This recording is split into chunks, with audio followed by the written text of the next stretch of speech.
In this episode of Speak Out and Play for October 2023, I will be discussing what's in the works, upcoming videos on Seek Out and Play YouTube channel, a new section called Warfighter Corner, and the fourth in my series of how to create a wargame YouTube channel, all next on Speak Out and Play.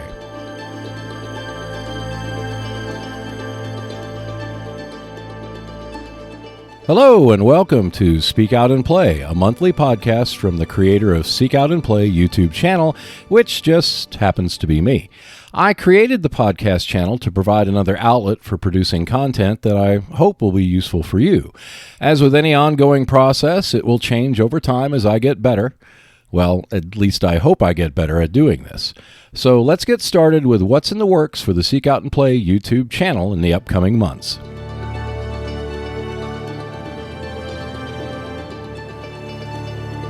At the time of this recording, I have completed the audio timelines for the videos which will air on the channel starting in January of 2024 through the end of June.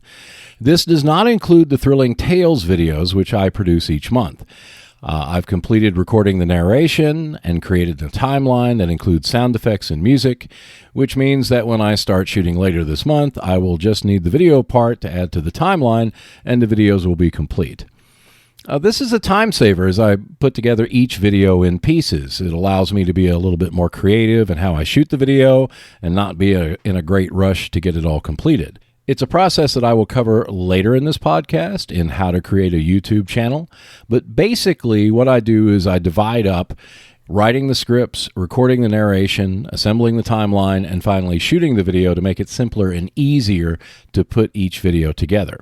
In addition, I am putting together this month's Thrilling Tales video, which will be a substantial change from what I've done before, but not really a change at all.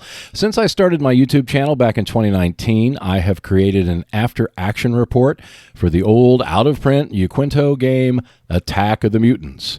This October, I'm turning that into a Thrilling Tales format. While Warfighter will be the subject of most Thrilling Tales videos, I will include other games as well, starting with Attack of the Mutants. This Uquinto game is a natural, given how it plays out like a B-movie from the 1950s, and I will also be experimenting by using different AI voices and changing the structure of how the story is told for this particular video. As of now, I don't have any external videos that I'm creating, which is not all that unusual for this time of year. I do hope to get some more work soon, but I'll have to see what comes up. Until then, I'm using my time to get the channel ready for next year. I know you've been wondering on what videos are coming up on the channel over the next month, so here we go.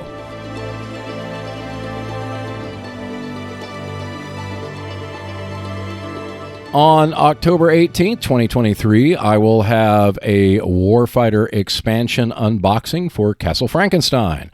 This is the third of the 3 World War Z expansions that have been put out by DVG so far, at least so far at the time of this recording. So this will complete the trifecta of expansions, which include Relay and Dagon. So I'm looking forward to seeing the reaction for Castle Frankenstein. I know that World War Z is a somewhat popular topic, so we'll see what happens, I guess.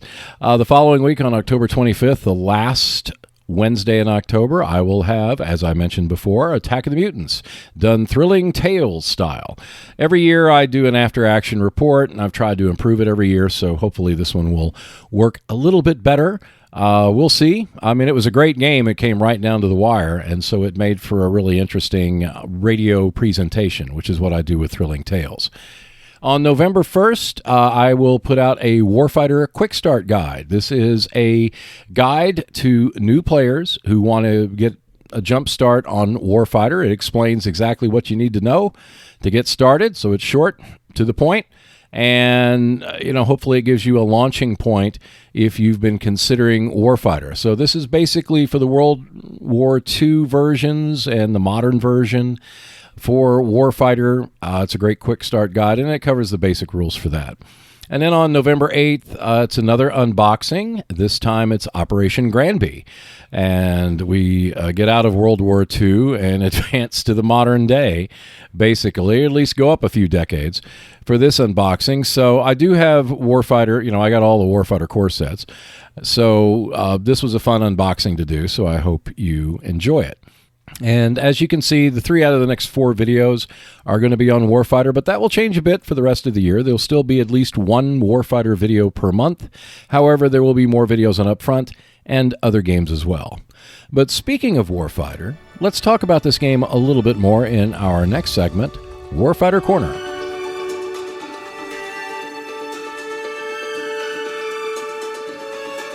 There are a wide variety of missions in Warfighter, which have variations on the standard mission, which include raid and escape. In those instances, if you proceed as if it were a standard mission, that's how raid and escape plays out. A raid mission means that you reach the objective and then come back to the mission card, while an escape mission means that you start on the objective and you move backwards towards the mission cards. Holding actions are different. You start out by laying out the mission, objective, and locations. You place your soldiers on the objective card. Then you place 1 enemy combatant on each location every turn. You do not place hostiles when the locations cards are placed as per the normal rules, nor do you place hostile reinforcements unless the location card states always draw for reinforcements or you have soldiers in that location. So every turn, there is an ever-building number of hostiles as you play 1 hostile per location for the mission. And pretty soon they build up like a big tide that seems quite daunting at first. But there are a few things you can do to help stem that tide and give your forces a better chance of success. The first thing I do is use at least 2 player soldiers in holding action missions. I think that's a must. I also try to find a non-player soldier that has a good weapon like a medium machine gun. I use the mortar support and naval fire support against the big stack of hostiles. And don't be afraid to advance into a location if necessary to help you win the game. 2-player soldiers provide greater flexibility in terms of discarding and drawing. The more action cards you can pull, the greater chances you have of finding extra fire actions, mortar support, and other helpful events. Having an NPS with a powerful weapon such as a medium machine gun can be quite helpful. The machine gun will be the centerpiece of your defense. This also means that you need to arm the player soldiers with weapons that have compatible ammunition, as they can carry extra ammo that will feed the medium machine gun as well. The medium machine gun is great because it has basically a 50% or even greater chance of hitting at range 0, but even up to 2 locations away, it can be quite powerful. So if you can build your defense around a medium machine gun, that would be the ideal situation. Mortar and naval fire support cards can blow away stacks of enemy soldiers in a single location.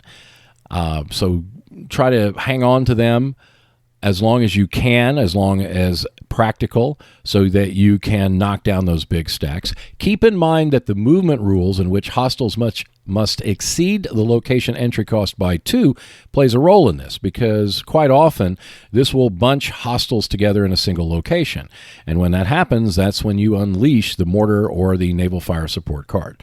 And finally, don't be afraid to advance into a new location if the situation warrants it to happen, especially if it's late in the game when hostile reinforcements may not matter as much, because if you blow away some dangerous hostiles at close range using grenades or other range 0 actions, it's possible to snatch victory from the jaws of defeat. If you find that you are still unable to win at holding actions, don't change the rules. Instead, increase the number of resource points by 10 or so and try again. It's one thing to set house rules, which sometimes I do for holding action missions. For example, any card that is a mobile, I tend to take out because what's the point of it? But changing the rules because you haven't won, that to me is like a non-starter. I know that holding actions can be difficult, but they're not impossible. So just start by increasing the number of resource points and find the level that works for you, and then start shaving down those points to make the mission more challenging. Keep in mind that not all missions are designed to be a balanced 50-50. There are good reasons why missions like holding actions and hold the line are considerably tougher. A last stand or holding back enemy forces with meager resources is going to be quite difficult, so keep that in mind when you play one of these specialty missions. So now that you have the basics of what to do for a holding action, how do you create your own set of tactics to use in a video? Well, how coincidental, because what's up next is my continuing series of how to create a wargame YouTube channel.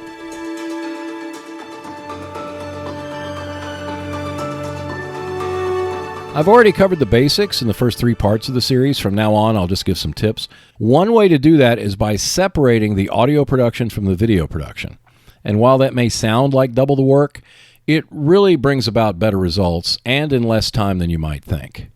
Many YouTube channels have videos where we see the host on screen narrating the message that they want to get across. This is the standard start up camera, start talking, stop talking, turn off camera technique. This is normally punctuated by either moving objects closer to the camera, such as holding counters, cards, or pieces close to the lens for the autofocus to kick in, and then pulling them away so the autofocus goes back to putting you in focus, or by moving the camera itself, either panning on the tripod or on a gimbal to the map or the location that you want while you're talking. Now, doing this may sound quick, but it can also be really clunky. And the worst part is that when you try to do everything at once, it's really easy to forget or skip over the details that you want to get across. You can avoid that by doing one of 2 things. Either record yourself on video doing the entire narration and then shooting video of the items you mention at another time, or you can record your narration off screen like I do and then video only the items that are mentioned. You can also do a kind of combination of both by videoing yourself for an intro and an outro and then filling in the rest with off-screen narration and shooting the videos of the items that you want. Now, while all of this sounds a lot more complicated and time-consuming, it really isn't once you get everything down. For example, I record my audio separately, sometimes days or even weeks before I add the video. Then I create an edit track that includes the narration, music, and sometimes sound effects that I want to add. And then after that, I shoot the video and add that to the top. It's a layering process, much like putting cars on a train track. The audio is the track, the video is the cars. And at least that's how I learned to edit a long time ago, back on tape when we didn't have much of a choice. But it still works today, and it's a very powerful and easy way to edit. When you record your audio and shoot your videos separately, you can fit them into the time that you have to create videos better. Because you're doing each piece separately, that means you actually take less time at once to get it done. For example, recording the narration is pretty easy. You know, you just got to set up the microphone, have your script in front of you, and just perform it. Try not to read it, because people can tell when you're reading something. So instead of doing that, just pretend that you're saying it in front of an audience as if you're giving a performance. I am reading right now just about every word that you are hearing. And hopefully it sounds like I'm saying it off the top of my head and not reading it as if it were on paper. Audio recording, editing, and creating an edit track is pretty easy and fast to do.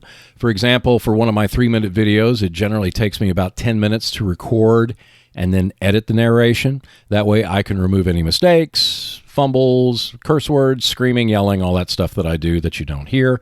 And I can also add spaces where needed, like you hear in this podcast where I put in music in between to separate the different sections.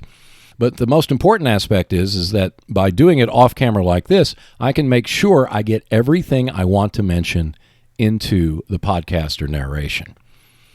Being on camera and doing the narration does take more time if you want to get it right. Because I have other things to do in my life, which probably include all of you as well, I find that recording off camera is a lot faster, easier, and more complete in getting what I want across. Shooting the video and getting all the items I mentioned in a 3-minute video takes about 30 minutes to do, sometimes longer or shorter depending on the number of shots that I need. And then adding the video to the edit track and posting it to YouTube takes about another 30 minutes or so. Now, I will add a step in that, something you don't have to do, but I usually compress the video after I've shot it so that it uploads faster. Now, that takes a little bit more time, But that's the time that I use to do other things. And that's how I break down what I do. So I will record and edit the narration at one time, and then, I'll shoot the video at one time, I'll compress the video at one time, and then put it all together at another time. So I do it in 3 or 4 sections rather than all at once. And when that's done, I completed a short, informative, and professionally edited video of 3 minutes that takes me about 75 to 90 minutes to do overall. Now, once again, the more video you have to shoot, the longer it will take. But the narration, even if it's 3 minutes or 5 minutes, that generally doesn't take much longer to do that. And that's it for this month's Speak Out and Play podcast. Be sure to check out the Seek Out and Play YouTube channel and my Facebook and Twitter or X channels for Seek Out and Play. Plus, I have a Patreon page which accepts small monthly donations so I can keep this channel moving along with this podcast going. Your support will be greatly appreciated as it helps me to continue to work on the videos and podcasts that I create. Thank you, take care, play more war games, and if you see Sally, bring her all the way home.